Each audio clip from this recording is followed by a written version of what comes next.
I think before we go in, you might take a look at the facade of the White House. The facade was in very bad shape. It had never been touched before other than some paint slopped on it.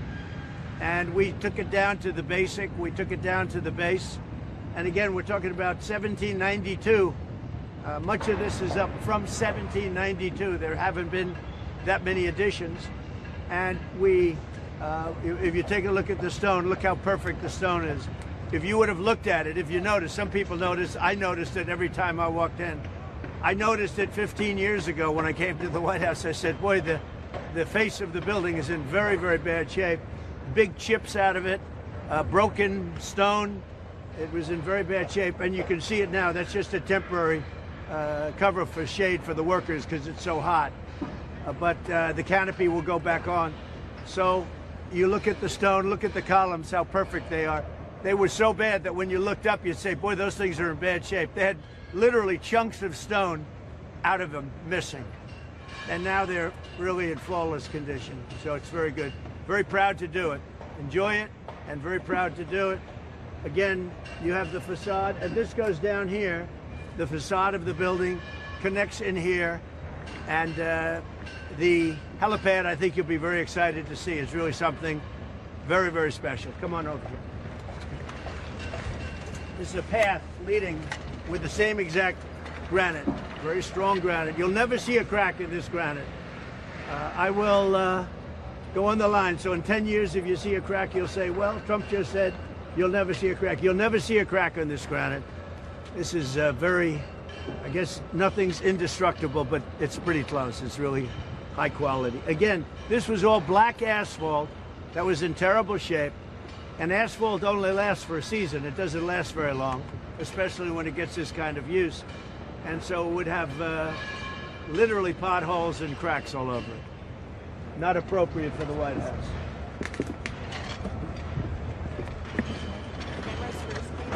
Wait for the Wrangler. Wait for the Wrangler. Back up. Guys. Okay. Come on over here. So this is all brand new grass. The grass was in terrible shape. And we have a great man that works here for 54 years, Dale.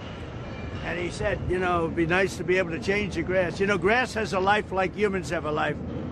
And this is all going to be, right now, it's put in, if you come back in 2 weeks, 3 weeks, it's in shock. But you come back in 2 or 3 weeks, this has all been redone. It's all been topsoiled. In other words, we put topsoil, brand new earth on top. Very, you know, very, lot of good ingredients in that earth for grass. If you're grass, you're very happy. And this grass will look so beautiful. If you remember, it had big sunken areas in here, and it was pretty bad. It was in bad shape. But this grass was the highest quality. It was given free of charge by Scott's Miracle Grow, Scott's. And Scott's is a great company. They actually contributed to my campaign. I must be honest, you'll figure that one out. And they said to me, sir, we'd like to replace the grass at the White House with the highest quality grass and do a real job. So Scott's, I want to thank Scott's Miracle Grow. It's I think the biggest grass company in the world, somebody said, but it's very big and very good, and the owners are fantastic people, and I want to thank them. So this side, they just started putting it down, if you can see. This will be happening over here too. As you remember, I donated the flagpoles, one on each side, because the White House didn't really have an appropriate American flag. It had a small one on top. We left that, but it didn't have an appropriate American flag. And this is a great pole. This is the top of the line. It's tapered.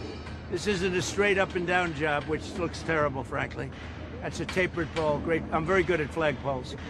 So we have the flagpole, we have the grass, we have the entrance. And again, this is mostly going to be for helicopters, a lot of use. You know, when they landed a helicopter, every time they landed it, people would have to go outside with steel pads, put them down.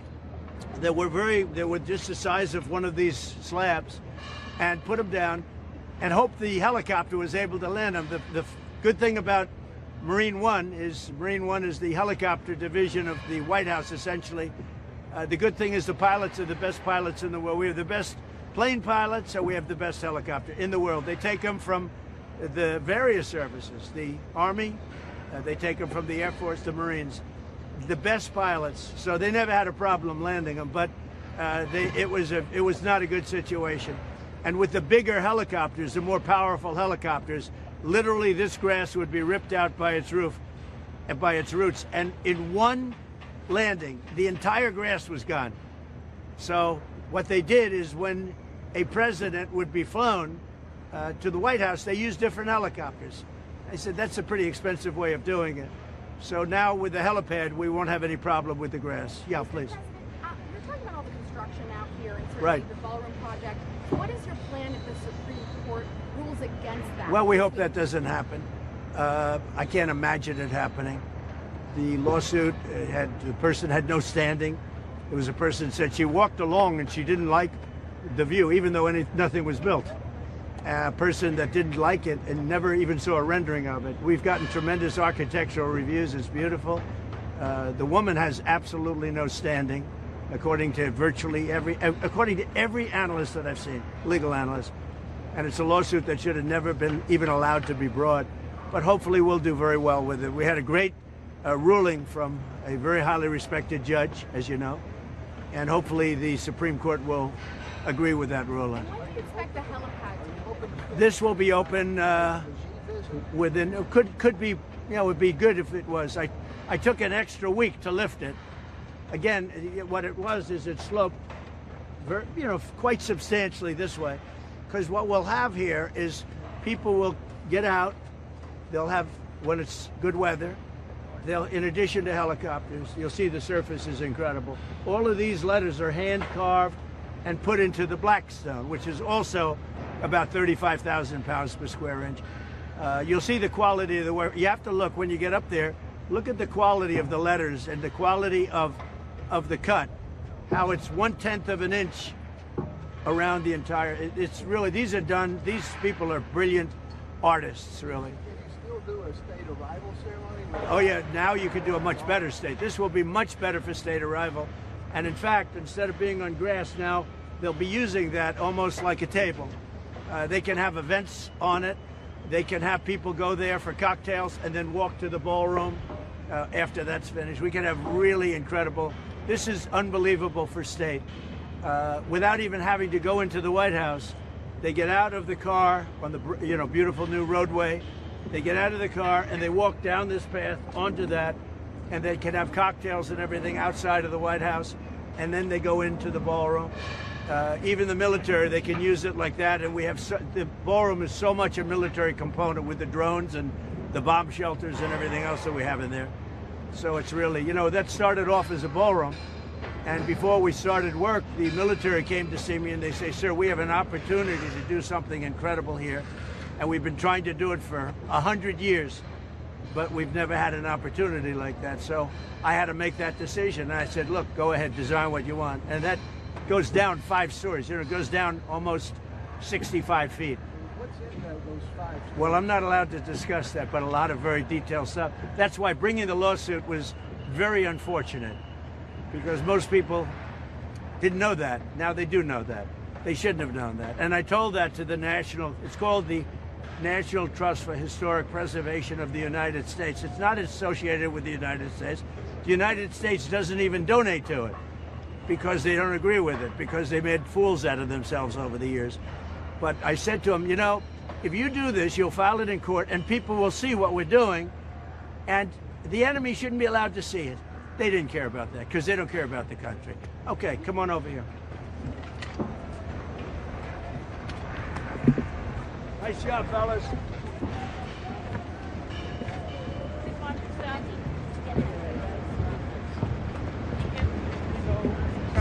Does anybody know the word media? This is serious media. And you guys are doing a great job. Sorry to take an extra week and a half, but lifting it up was one of the best things we've ever done, right? Lifting it up, right? Thank you, Jared. I knew you didn't like that, but and it still drains. I watched it. There's enough drain. But the lifting it up was a big element. use this for a lot of different things. So this is a helipad at the highest level. It can land any helicopter in the world, no matter how big, no matter how powerful, no matter how strong. I was explaining for the construction people, I was explaining how when the new big Sikorskys landed, the grass was completely wiped out. Yeah, come on over here, fellas. The grass was, fellas, come on over here. Come on. And I just want to say they've done a fantastic job. So if you take a look from the media standpoint, you look at the lettering and you look at the joints, they're like flawless. The exact, like 1/10 of an inch. And it's the exact same size. Right? These are real artists. Where's Brett? Here. I don't want to give him too much credit, and I don't want a lot of people using him, so I'm not going to even mention his name. I'll just say his name is Brett. Because I don't want other people, because we got a lot of work to do, and I want you to stay here. I'm not looking for you to go to other jobs, okay? But the job he's done, he's an artist, Brett Rugo. He's an artist, and when you see in the middle, they're doing the eagle of the United States of America. That's what's in the process, and I guess that's what I'm signing right here. That's the head. So they're doing, this is the head of the eagle, and that'll be flipped over, and it'll be amazing. Oh, good. Right there. Well, there it is. I was just set yesterday. Oh, that's great. Yeah. Wow. This is going to look incredible from the air and from every place. And again, this is going to be used for a lot of different celebrations, a lot of different big meetings where, as an example, President Xi is coming in a little while, a couple of weeks. And we didn't plan to have this done, but it's gone so well. I delayed them a week with the lift, but that's okay. That was a good delay. That was a very good delay. But President Xi is coming. Other heads of state will come, and we can do this all outside. Nice weather like today. And this was not a scheduled press conference, but I thought it's so good what we're doing. People should see, because the White House was in terrible condition. Some of these men worked on the facade of the White House, along with the Department of Interior. Doug Burgum has been fantastic. But they worked on the facade of the White House. And if you look at it now, if you would have looked at it 6-7 months ago, you would have been embarrassed. If you looked at it like I do, I look at it, everything, I'm a real estate, I'm a real good developer. And frankly, it used to make me sick to look at how horrible the condition was, where the stone was broken, the columns had big chips in them, a foot long, and it was terrible. And now it's perfect. It's perfection, and I think you can see that pretty much right, even from this distance. You can see it. We made life much more comfortable for the people upstairs too. Equipment is all modern and the top of the line. You know who I'm talking about. So it's great. But this was very exciting. And interestingly, I received zero criticism. It was shocking, because I'm used to criticism. But then after we open, I always get praise. A lot of times I get criticism, and then when they see the final product, they say, that was great. This will be the greatest military complex / ballroom anywhere in the world. There won't be anything like it. When I was in China, they have the great room. They have a room that's phenomenal. And I'm not going to get into arguments with anybody, but this beats everything. There's nothing like this anywhere in the world. And they've wanted the ballroom aspect of it for 150 years. They've wanted the military aspect. I would say it started about 75 years ago. And you can't go under this building because it's fragile, but you can go under new construction. That's when the generals came to see me, and the military's been incredible. And we hated to have to reveal some of the things that we reveal. But I said to this fake National Trust, it's a fake deal. But I said to them, if you sue, they're going to learn things about that building that frankly they should know. But they sued anyway because they don't give a damn about the country. And that's going to be one of the greatest structures. They were saying there's more rebar in that building than in the stadium that I think you guys are already building. Is that right? There's an extreme amount of rebar, yeah. More than we would need. Right. A lot of things. Well, it's for strength. Exactly. It's never too much. Yes, sir. It can take about anything in terms of the power and the strength. I was explaining about the stone outside, 25 to 35,000 pounds per square inch, and there's no concrete you could, no matter what. Concrete, You get a really powerful concrete. It's just a tiny fraction of that in terms of strength. So this is the real deal. They finally have the heliport. I guess it started about 50 years ago. They've been trying to get a heliport built, and I said, we got to do it. That's what I do good. That's what you guys do well. Jared is the head of Clark, and he's done a fantastic job. Thank you for both projects. We appreciate it. Your people are fantastic. So we're ahead of schedule on this. We're ahead of schedule on that.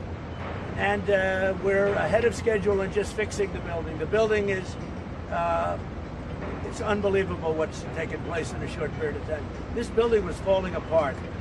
It's falling apart. Like buying a building in New York City that's in bad shape and putting it back together. That's what I used to do. I did it better than anybody, I think. But that's what I did. You see the palm court, that was done by Jackie O. And it has tiles, 1x1 tiles that were very old, but not that old. They were like 20 years old. They weren't all the way back. She put a better floor, but it broke. And we put in the finest marble that you can get. It's called Statuario. It's beautiful. The white with the black, and it's book match. And everybody walks into that room, they say, wow, that's something. That's some difference, right, Steve, between what you had there. You had 1x1 tiles from a box. You buy it from any store, and they flipped them in, and they were all broken. And even in my first term, I noticed, I said, you know, it's embarrassing when people come through that room and then go to the Oval Office. But we also fixed the Oval Office. The Oval Office was in very bad shape, so in many ways. So thank you all for being here. So I'm going to be signing this. Where do you want me to sign it? Over there? You tell me what to do. Okay? Good.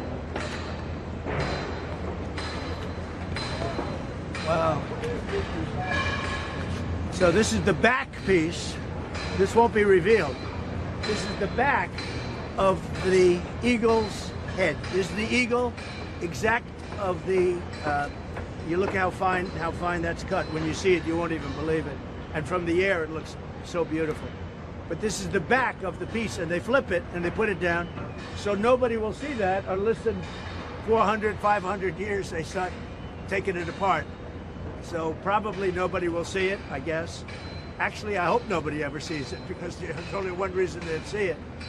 But I think I'd like to sign it, and I'd like to have some of the main construction guys like yourselves and some of your top guys sign it. We can sign this whole piece. Then we're going to put the coins. These are special coins we had. And we're going to put the coins along with it. We may put a couple facing up in some area where you have concrete that's wet. I don't know if you have any of those areas. I'm not sure that you have some right there for us. But you could put one of these into the concrete facing up so people see it, because you're not going to find nicer. So they're going to take some of these coins, which are somewhat different. These are coins that, like I gave to the young man the lifeguard who saved the young boy, because he was truly a hero. And these will go like that. These are 3 different coins, all different. Like that, and like that. They're going to be flipped. But I think they're so beautiful that if we find a place on this whole big pad, we could put a few of them facing upward, right? It'd be pretty cool, right? Okay. I'm going to ask some of my people to sign this also. I know I'm supposed to sign it, but they've done such a good job. It's such an exciting project. You know, it's a no-story building, but it's as exciting as if you're building a building. And again, they've wanted this for many, many years. The happiest people are the pilots. As great as they are, they say it's great not to be landing on wood or on a piece of steel that they put out for 10 minutes. They literally put it out and then take it away as soon as it was very heavy, and they take it away. They don't have to do that anymore. Okay. I hope this is a good one. This had better be a good one, even though in theory, I don't know if anyone's ever going to see it again. That's a beautiful cut. Hey, maybe we should reverse it. Let it stay up. I like it better than what's on the other. That's pretty great, huh?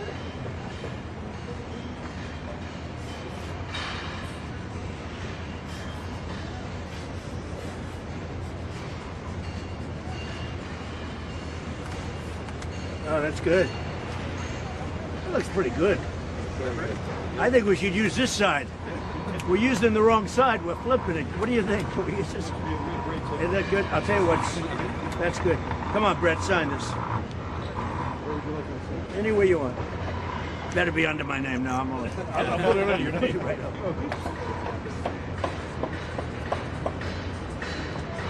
Nice. Talented guy. Jared, come on. Give that his son. Clark Construction, head of Clark.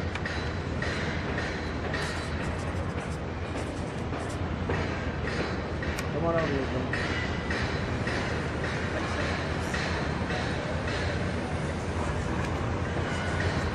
Come on, get your long-term, we have to get your long-term employee. Dave. Come on, Dave, get over here. Come on over here.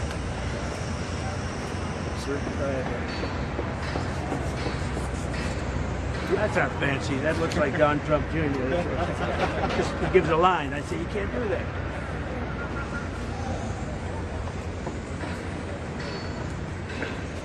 Okay.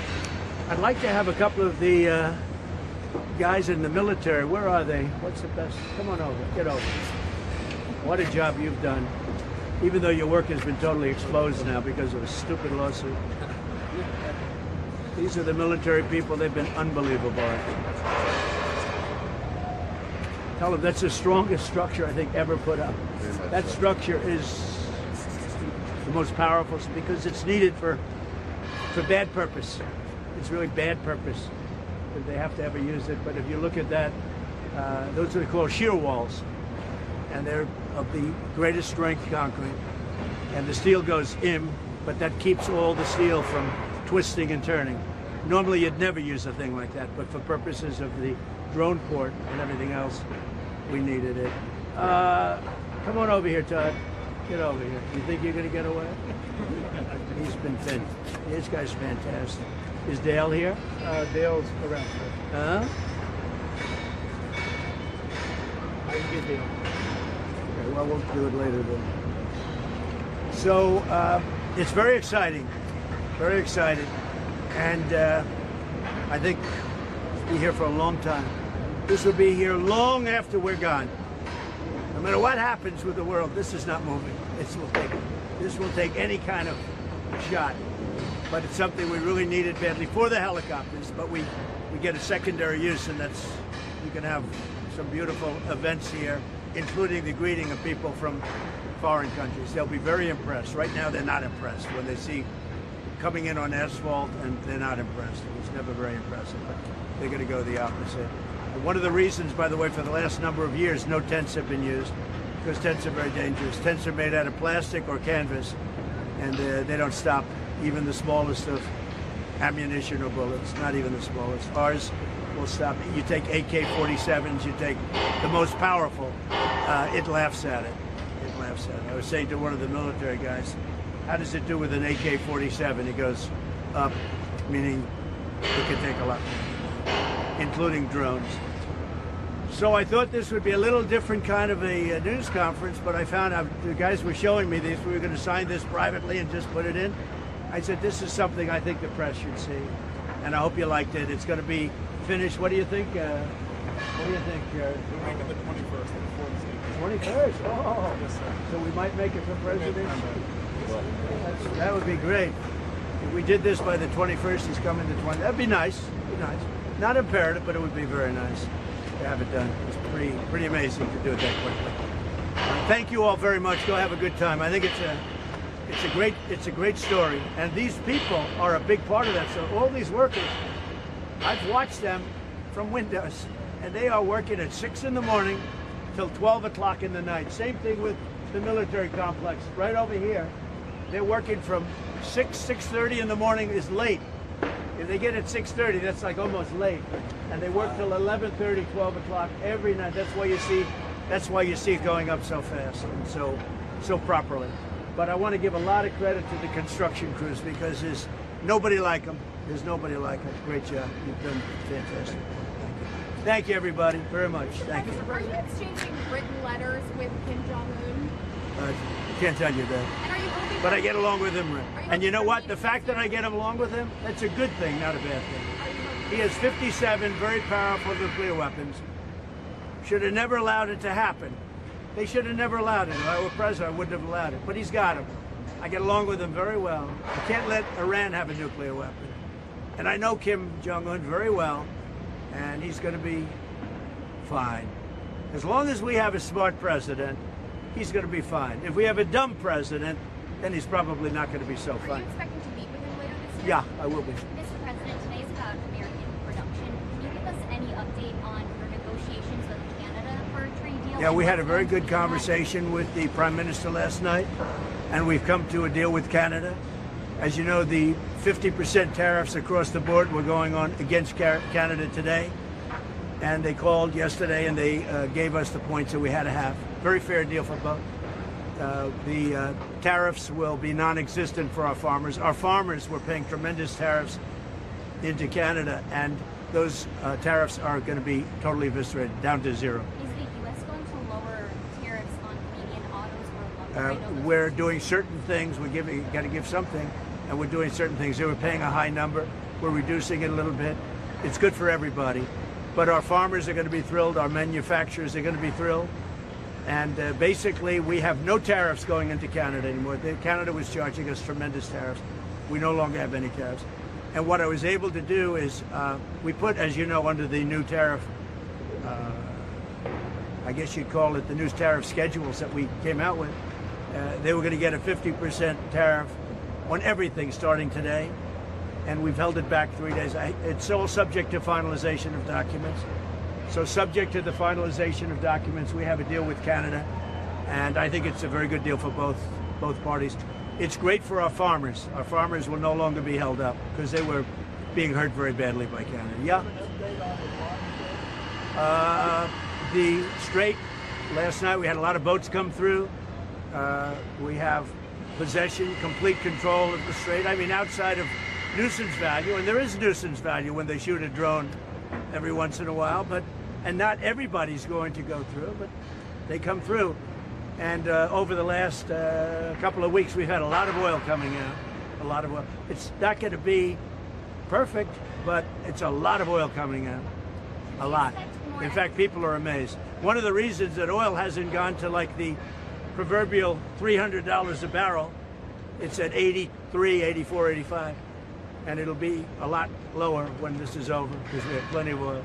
But one of the reasons it never went into 3 and 350 numbers because we have a lot coming in. And people are finding alternatives too. And you know one of the alternatives? Texas. You know another one? Alaska, Louisiana. They're coming to the United States to get oil. And people say, oh, you shouldn't say that because it makes it sound, well, it is what it is. I mean, they're coming to Texas, Louisiana, and Alaska to get oil. Mr. President, when will you talk About what? reopen negotiations? Maybe at some point, but right now, I think the situation is so good, but maybe at some point. Look, it's very simple. They have to get rid of no nuclear weapons. Iran cannot have a nuclear weapon. You know why? Because they'd use it, and we're not going to let them use it. So Iran cannot have a nuclear weapon, and they won't. Thank you very much. I'm glad you came out. Thank you. We're gonna go straight to the market. Thank you guys. Thank you, sir.